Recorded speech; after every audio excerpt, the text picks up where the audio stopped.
UKLO 1 year masters. No IELTS required up to 5 years visa. High visa success rate. భగవంతుడు అనేవాడు ఉన్నాడు అని నమ్మే వాళ్ళకి ఆయనే ఆహారాన్ని ఇస్తాడు, ఎంత ఇవ్వాలో తెలుసు, ఎవరికి ఎంత సమకూర్చాలో తెలుసు, ఎవరికి ఇవ్వకూడదో తెలుసు, ఇవ్వని వాళ్ళకి వాళ్ళ కర్మఫలం ఏమిటి అనేది తెలుసు. ఇదంతా తత్వం బోధపడిన వాళ్ళకి అర్థమవుతుంది. మరి భగవంతుడు సృష్టిలో భగవంతుడిని నమ్మే వాళ్ళకి ఎప్పుడు పుట్టాలో వాళ్ళకి తెలియదు, అలాగే ఎప్పుడు పోతారో కూడా తెలియదు. అలాంటిది సాయిబాబా ఏం చెప్తున్నారు ఈ జనన మరణాలకు సంబంధించి? ఈ ఆహారానికి ఒకళ్ళకి బాగా ఉన్న తత్వం, ఒకళ్ళకి అస్సలు లేకుండా ఉండి ఇంకా అడుక్కునే స్థాయిలోనే ఉండే వాళ్ళకి ఆహారాన్ని ఎప్పుడు ఇస్తారు ఆయన? ఆయన ఏం చెప్పారు దానికి సంబంధించి చెప్పండి. అంటే కర్మ సిద్ధాంతం బేస్ గా సాయి సిద్ధాంతం ఉంటుంది. గత జన్మలు ఉన్నాయంటే నమ్మడమే కర్మ సిద్ధాంతం. గత జన్మలు ఉన్నాయని ఆయన చాలా మందికి చెప్పాడు, నిరూపించాడు. కాబట్టి జనన మరణాలు అనేటువంటివి అది ప్రకృతి సహజమైంది. అది బాబా ఒక మరణము గురించి షిరిడీలో ఒకసారి దీక్షిత్ బాబా ఉన్నప్పుడు ఒక ముసలా వస్తుంది, చిన్న పాప చనిపోయి ఉంటుంది. ఆమె హృదయ విదారకంగా విలపిస్తూ బాబా దగ్గరకు వచ్చి ఎలాగైనా ఆ పాపను బతికించండి అంటుంది. ఆ బాధను చూడలేక దీక్షిత్ అంటాడు, బాబా ఆ ముసలం అంతగా బాధపడుతుంది కదా, బతికించవచ్చు కదా అని అంటాడు. అప్పుడు అంటాడు బాబా, దీక్షిత్ నీకేమి తెలుసు జన్మ మరణాల గురించి? అమ్మాయికి ఉత్తమ జన్మ ఉంది, ఇప్పుడు ఈ అమ్మాయిని ఇప్పుడు బ్రతికించి ఆ జన్మ లేకుండా చేయమంటావా? నీకేమి తెలుసు, ఊరికే కూర్చో అంటాడు. అంటే ఆమెకు అక్కడ అమ్మాయి అక్కడ చనిపోయింది అంటే నెక్స్ట్ జన్మ ఉత్తమ. నేను ఎవరెవరి తల్లుల గర్భాల్లో, ఏ తల్లుల గర్భాల్లో ఎవరెవరిని నేను అక్కడ పంపించాలో నాకు తెలుసు అన్నాడు. దీన్ని బట్టి అంటే ఆ జరిగిన సంభాషణలో జనన మరణాలు అనేటువంటివి ఇంకొక విషయం కూడా చెప్పాలి ఇక్కడ. ఏంటంటే తాత్యా కోతే పాటిల్ అతని మిత్రుడు ఒకడు ఉంటాడు, అతనికి కూడా ముందే చెప్తాడు బాబా, అరే మీరిద్దరూ చనిపోతారు కానీ నిన్ను నేను బతికిస్తా. 2 ఏళ్ల ముందే చెప్తాడు, నిన్ను నేను బతికిస్తా. కానీ ఆ తాత్య గురించి ఏం చేయాలో అర్థం కావడం లేదా, ఎవరితో ఈ విషయం చెప్పకు అంటాడు.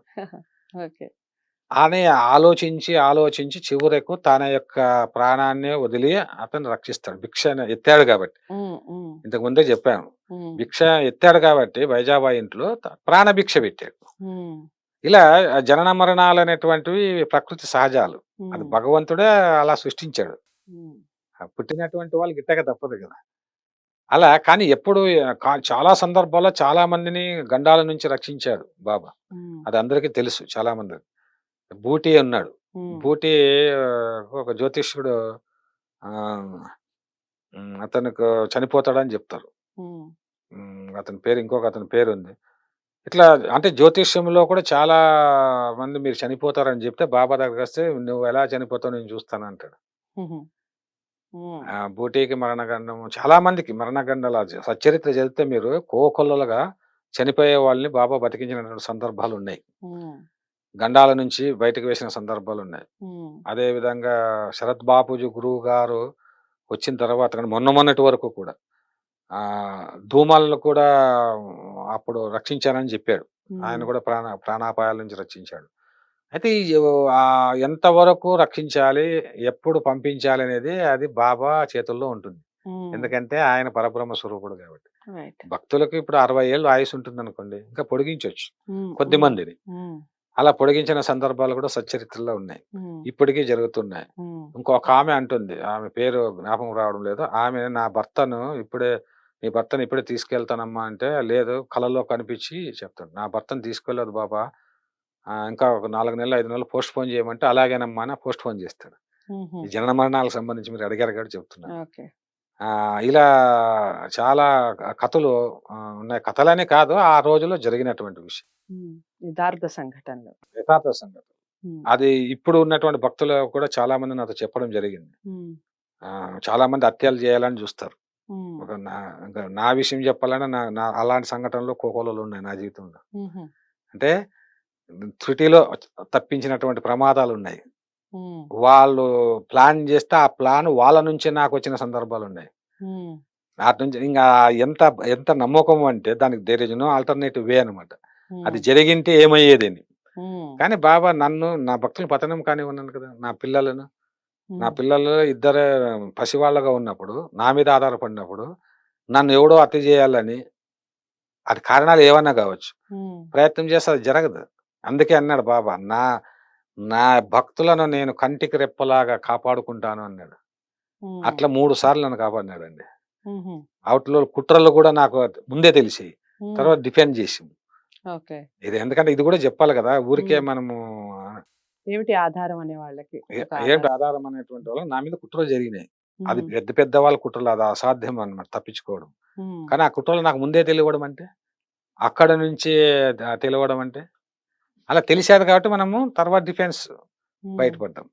రైట్. అప్పుడు పడ్డప్పుడు నేను చాలా పాటలు రాశాను. ఉమ్, అరే ఏమిటి నువ్వు తన్మయం చెంది, నేను రాసినటువంటి ఆ గీతాంజలిలో ఉన్న ప్రతి పాట వెనుక ఒక చరిత్ర ఉంది. ఉమ్, అది ఎప్పుడో ఒకసారి చెప్తా. తప్పకుండా. అంటే ఊరికే ఉద్వేగం లేకుంది, అనుభవం లేకుంది, అనుభూతి లేకున్నది ఎవరు ఏమి చేయరు. ఉమ్, అది అర్థమైన వాళ్ళకి అర్థమవుతుంది. రైట్. మీరు అట్లా జనన మరణాలు ఇవన్నీ కూడా బాబా నా ఆధీనంలో ఉంటాయని చెప్పాడు. ఉమ్, బాబా అనుకుంటే బతికిస్తాడు. బాబా అనుకుంటే ఆయుష్ పోస్తాడు. రైట్. లేదంటే లేదు. ఉమ్, అలా ఎంతో మందికి ఇంకొక విషయం చెప్పాడు. అంబేడ్కర్. అంబేడ్కర్ అనే భక్తుడు నిరుద్యోగిని ఆత్మహత్య చేసుకోవాలనుకుని షిరిడీకొస్తాడు. ఉమ్, షిరిడీలోనొచ్చి ఒక బావిలో దూకాలని బావి దగ్గరికెళ్తాడు. ఉమ్, వెళ్ళినప్పుడు అక్కడ అప్పుడు తెల్లవారుజామున ఒక హోటల్ యజమాని మేల్కొని ఉంటాడు. మేల్కొని ఉమ్, బాబా రూపంలో ఆగు, ఆగు, ఉమ్, ఉమ్, ఆగు అని చెప్పేసి రా అని చెప్పి అక్కలకోట మహారాజుది ఒక చరిత్ర ఇచ్చి అందులో ఒక పేజీ చదవమని చెప్తాడు. ఉమ్, అంటే ఇట్లాగే ఆత్మహత్య చేసుకోవడానికి ఒకడు ప్రయత్నించి ఉంటాడు అక్కలకోట మహారాజు ఉమ్, ఉమ్, చరిత్రలో. అతన్ని మళ్ళీ అక్కలకోట మహారాజు బతికించడం, తర్వాత అతనికి బంగారు భవిష్యత్తు ఇవ్వడం జరుగుతుంది. ఇతను అంబేడ్కర్ అనే అతను తర్వాత గొప్ప జ్యోతిష్యంగా పేరు పొందుతాడు. రైట్. నిరుద్యోగి. కాబట్టి ఎంతో మంది నిరుద్యోగులకి ఉద్యోగాలు ఇచ్చాడు ఉమ్, బాబా. ఉద్యోగాలు ఎట్లా ఇచ్చాడంటే ఏదో ఒక ఆల్టర్నేటివ్ వే చూయిస్తాడు. ఉమ్, మళ్ళీ మన రాజ్యాంగం ప్రకారం అందరికి చూయించాలి కదా. వీళ్ళు ఉమ్, రాజ్యాంగం చూయించుకున్నా మళ్ళీ బాబా చూయించాడు కదా. అవును. బాబా భక్తులు ఎందుకు నా భక్తుల ఇళ్లలో లేమి అన్నది పొడసూపదు అని చెప్పాడు. ఉమ్, మీరు ఏ భక్తుల జీవిత చరిత్రను తీసుకోండి, ఉమ్, వాళ్ళు ఏదో విధంగా రక్షిస్తూ ఉంటాడు, కాపాడుతూ ఉంటాడు, వాళ్ళ పిల్లలకు ఉద్యోగాలు ఇస్తాడు, ఉమ్, వాళ్ళు వాళ్ళు కాపాడుతూ ఉంటారు. అదే విధంగా ఇక్కడ హైదరాబాద్ లో ఉన్నటువంటి బాబా భక్తుల అనుభవాలు కొన్ని ఉన్నాయి. క్యాన్సర్ వ్యాధి వచ్చిన వాళ్ళు బతికించాడండి బాబా. ఉమ్, క్యాన్సర్ తో చనిపోతారని డిక్లేర్ చేసినటువంటి వాళ్ళు వేమూరి వెంకటేశ్వర్లు భార్య డిక్లేర్ చేశారు, ఇంకా చనిపోతుంది ఆమె, ఈమె ఈమె బతకదు అని. అటువంటి వాళ్ళని కూడా బతికించాడు.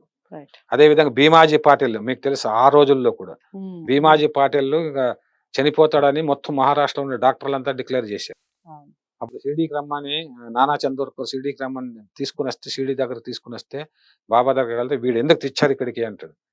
బాధపడతాడు. తర్వాత బాబా నువ్వే రక్షించాలంటే అలా ఊది పెట్టి అలా హస్తం శక్తిపాతం చేశాడు. వెంటనే అతను బతికాడు. చేస్తాడు. తర్వాత సాయి సత్యవ్రతము అనే ఒక వ్రతాన్ని కూడా అతను ప్రారంభించాడు. ఇవాళ మనం ఉమ్, సాయి సత్యవ్రతం చేస్తున్నామంటే అది బాబా యొక్క అనుగ్రహమే. రైట్. ఉమ్, ఇలా చెప్పాలంటే ఎంతైనా చెప్పొచ్చండి బాబా. ఓకే. కాబట్టి పంచభూతాలు తన స్వాధీనంలో ఉంటాయి. ఉమ్, ఎవరెవరి ఆత్మలు, ఎవరెవరి అంటే ఏ ఏ తల్లుల గర్భంలో ఎప్పుడెప్పుడు ఎవరిని ఉమ్, ప్రవేశపెట్టాలో అది నేనే చేస్తానని బాబా స్వయంగా చెప్పాడు. ఉమ్, ఉమ్. కాబట్టి మన జన్మకు కారణం బాబా తప్ప ఇంక వేరే కాదని ప్రతి సాయి భక్తుడు గమనించాలని ఈ విషయం మీకు చెప్తున్నాను. చాలా చక్కగా చెప్పారు. అదండి, సాయిని నమ్మిన వాళ్ళకి జననం ఎప్పుడు ఉంటుందో ఆయనకి తెలుసు.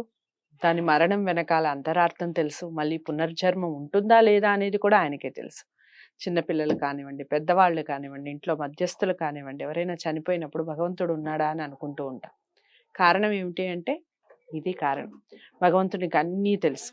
అన్నీ తెలిసిన భగవంతుడు ఒక రాత రాస్తాడు. దాని ప్రకారమే జీవితం అనేది కొనసాగుతుంది. వీడియో అందరికీ షేర్ చేయండి, లైక్ చేసి ఛానల్ని సబ్స్క్రైబ్ చేసుకోండి. సాయి తత్వానికి సంబంధించి మరో ఎపిసోడ్లో మళ్ళీ మరిన్ని విషయాలు తెలుసుకునే ప్రయత్నం చేద్దాం. విక్కీ కృష్ణ గారి ద్వారా ఖచ్చితంగా సిరీస్ కొనసాగుతుంది. ప్రతి వీడియో కూడా ఫస్ట్ నుంచి లాస్ట్ వరకు వాచ్ చేసి మీ యొక్క అమూల్యమైన సలహాలు కానివ్వండి, సాయి తత్వానికి సంబంధించిన విశేషాలు కానివ్వండి, కామెంట్ బాక్స్లో తెలియజేయండి. నమస్తే.